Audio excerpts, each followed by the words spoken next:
दोस्तों, स्वागत है मेरे चैनल पर। क्या आपने कभी सोचा है कि अगर आप आधी रात को एक सुनसान सड़क पर अकेले खड़े हों और वहां से एक पुरानी डरावनी बस गुजरे, तो आप क्या करेंगे? चढ़ेंगे या भाग जाएंगे?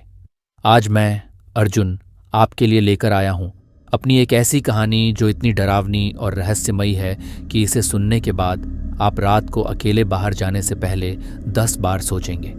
ये कहानी मेरे साथ घटी एक ऐसी बस की है, उसके सवारियों की है और उस रात की है जब कुछ ऐसा हुआ जो आज तक कोई समझ नहीं पाया। तो तैयार हो जाइए, क्योंकि मैं आपको अपने उस खौफनाक सफ़र पर ले जाने वाला हूँ। चलिए शुरू करते हैं। उस अंधेरी रात के 2 बज रहे थे। मैं एक खाली सड़क पर अकेला खड़ा था।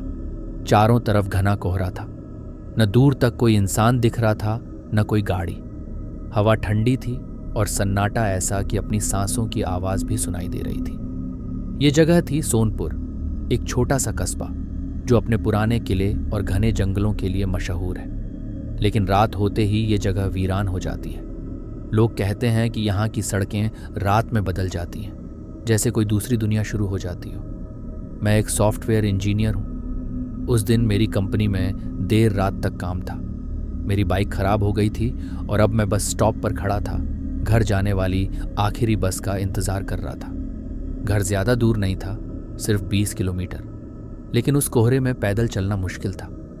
चारों तरफ जंगल था। रास्ते में एक पुराना ढाबा पड़ता है जो रात को बंद हो जाता है।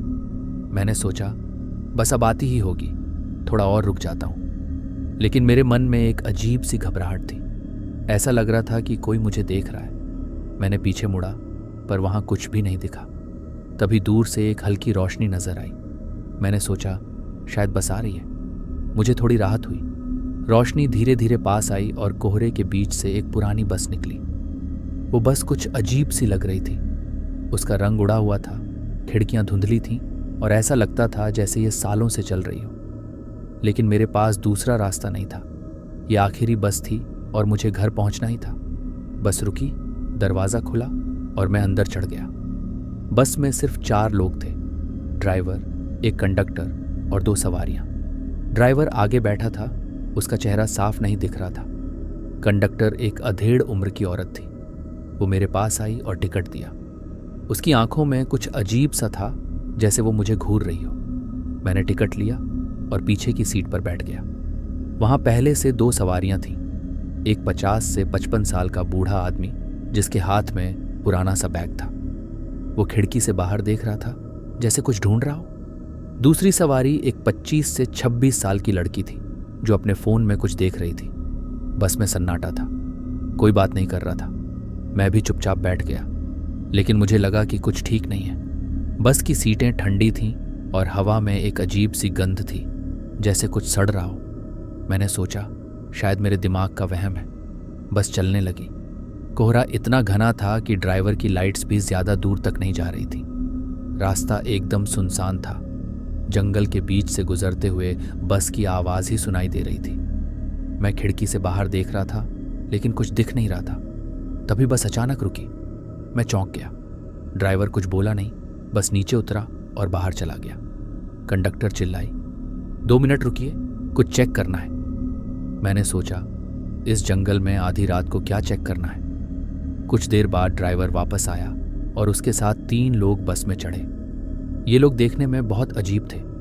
उनके कपड़े पुराने ज़माने के थे, जैसे किसी नाटक के किरदार हों। एक आदमी बीच में था जिसके बाल चेहरे पर बिखरे हुए थे। उसके दोनों तरफ 2 लोग थे जो उसे सहारा दे रहे थे। ऐसा लगता था जैसे वो नशे में हो। उनके कपड़े गंदे थे, जैसे सालों से धोए न गए हों। बस में सन्नाटा छा गया। वो बूढ़ा आदमी इन तीनों को देखकर थोड़ा घबराया सा लगा।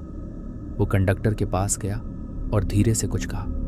कंडक्टर ने जवाब दिया, अरे कुछ नहीं, ये पास के गांव के लोग हैं, शायद किसी फंक्शन से लौट रहे हैं। लेकिन मुझे कुछ गड़बड़ लगी। इनके चेहरों पर कोई भाव नहीं था। वो चुपचाप आगे की सीट पर बैठ गए। वो लड़की जो फ़ोन देख रही थी अब घबराई हुई सी दिखने लगी। उसने अपना फ़ोन बंद कर दिया और खिड़की से बाहर देखने लगी। बस फिर से चल पड़ी, लेकिन अब माहौल बदल गया था। मुझे लगा कि हवा और ठंडी हो गई थी। मेरी नज़र उन तीनों पर पड़ी। बीच वाला आदमी अब भी सिर झुकाए बैठा था, लेकिन उसके बालों के बीच से मुझे कुछ अजीब सा दिखा। ऐसा लगा जैसे उसका चेहरा खाली हो। मैंने अपनी आंखें मली, सोचा कि शायद थकान की वजह से ऐसा लग रहा है, लेकिन फिर मैंने उनके पैरों की तरफ देखा और तब मुझे झटका लगा। उनके पैर जमीन से थोड़े ऊपर थे, जैसे वो हवा में तैर रहे हों। मेरा दिल जोर जोर से धड़कने लगा। मुझे लगा कि कुछ करना चाहिए। मैं उस बूढ़े आदमी की तरफ देखा, वो भी उन तीनों को चुपचाप देख रहा था। मैं धीरे से उसके पास गया और पूछा, अंकल, आपको कुछ अजीब नहीं लग रहा? उसने मेरी तरफ देखा और धीमी आवाज में कहा, बेटा, मैंने इनको पहले भी देखा है, ये इंसान नहीं है। मैं चौंक गया। उसने आगे कहा, मैं कई सालों से इस रूट पर सफर करता हूं। लोग कहते हैं कि इस जंगल में एक पुरानी बस का भूत घूमता है। जो इसमें चढ़ता है वो कभी घर नहीं पहुंचता। मेरी सांस अटक गई। मैंने कहा, तो फिर हम अभी क्या करें? उसने कहा, हमें बस से उतरना होगा, वरना हम सब खतरे में हैं। मैंने कंडक्टर की तरफ देखा। वो अब भी शांत थी, जैसे कुछ हुआ ही ना हो। मैंने उससे कहा, मैडम, बस रोकिए, मुझे उतरना है। वो मुस्कुराई और बोली, अभी रुकना मुश्किल है, अगला स्टॉप 10 मिनट बाद है। लेकिन मुझे उसकी मुस्कान में कुछ गलत लगा। तभी वो लड़की चिल्लाई, मेरा फ़ोन गायब हो गया। सब उसकी तरफ देखने लगे। उसने कहा, मैंने अभी इसे सीट पर रखा था, अब ये नहीं है। बूढ़ा आदमी बोला, ये उनकी हरकत है, वो हमारे साथ खेल रहे हैं। मेरी नज़र फिर उन तीनों पर पड़ी। अब वो मेरी तरफ देख रहे थे और तब मुझे साफ दिखा, बीच वाले का चेहरा सच में खाली था। न आंखें, न नाक, न मुंह, बस एक काला साया। मैं चीखने वाला था, लेकिन बूढ़ा आदमी ने मेरा हाथ पकड़ा और कहा, चुप रहो, वरना वो और खतरनाक हो जाएंगे। मैं और बूढ़ा आदमी प्लान बनाने लगे। अगले स्टॉप पर उतरना ही था। वो लड़की भी हमारे साथ आई। हम तीनों चुपचाप इंतजार करने लगे। बस की स्पीड बढ़ती जा रही थी। कोहरा और गहरा हो गया था। तभी ड्राइवर ने अचानक ब्रेक लगाया। बस रुकी।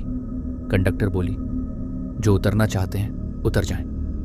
हम तीनों जल्दी से दरवाजे की तरफ बढ़े, लेकिन जैसे ही मैं बाहर कदम रखा, मुझे एहसास हुआ कि ये कोई स्टॉप नहीं था। चारों तरफ जंगल था और वो तीनों अजीब लोग अब भी बस में बैठे थे, मुझे देख रहे थे। मैंने बूढ़े आदमी से पूछा, अब क्या करें? उसने कहा, हमें पुलिस को बताना होगा, शायद वो बस को रोक सके। हम तीनों जंगल के रास्ते भागने लगे। ठंडी हवा मेरे चेहरे से टकरा रही थी। मुझे लगा कि कोई पीछे आ रहा है। मैंने पीछे मुड़ा और देखा कि वो तीनों अब बस से बाहर निकल चुके थे। वो धीरे धीरे हमारी तरफ बढ़ रहे थे, लेकिन उनके कदम जमीन को छू नहीं रहे थे। काफी भागने के बाद हम एक छोटी सी पुलिस चौकी तक पहुंचे।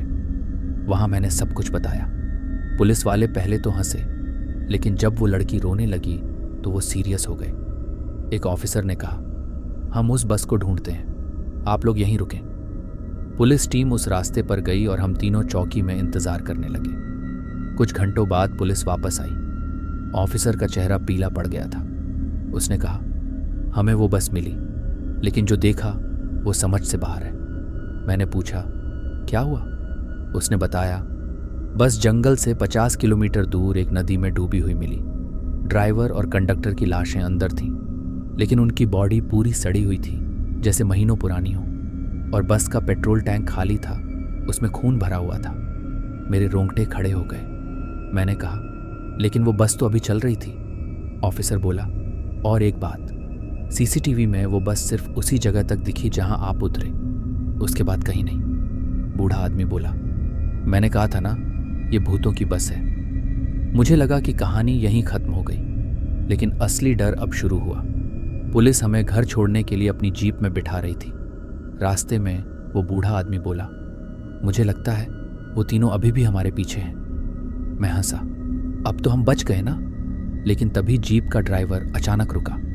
वो पीछे मुड़ा और उसका चेहरा वही खाली चेहरा था जो बस में था। मैं चीख पड़ा।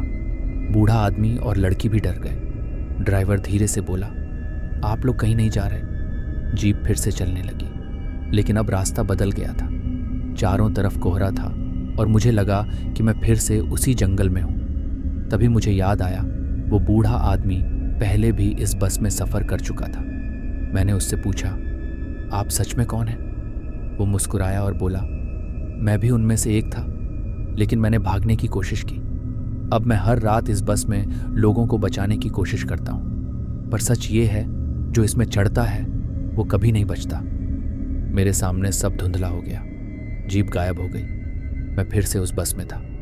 वो तीनों मेरे सामने बैठे थे और अब मुझे समझ आ गया ये कोई बस नहीं थी, ये एक जाल था जो हर रात नए शिकार की तलाश में निकलता है। तो दोस्तों, ये थी मेरी वो खौफनाक कहानी। अब सवाल ये है, क्या वो बस आज भी सोनपुर के जंगलों में घूम रही है? क्या वो बूढ़ा आदमी सच में मेरी मदद कर रहा था, या वो भी उसी जाल का हिस्सा था? और सबसे बड़ा सवाल, अगर आप उस रात मेरी जगह होते तो क्या करते? अगर आपको मेरी ये कहानी पसंद आई हो तो लाइक करिए, कमेंट में अपने जवाब दीजिए और मेरे चैनल को सब्सक्राइब कर लीजिए। अगली बार फिर मिलेंगे एक नई डरावनी कहानी के साथ। तब तक रात को बाहर निकलने से पहले सोच लीजिए, शायद कोई बस आपका इंतजार कर रही हो। बाय।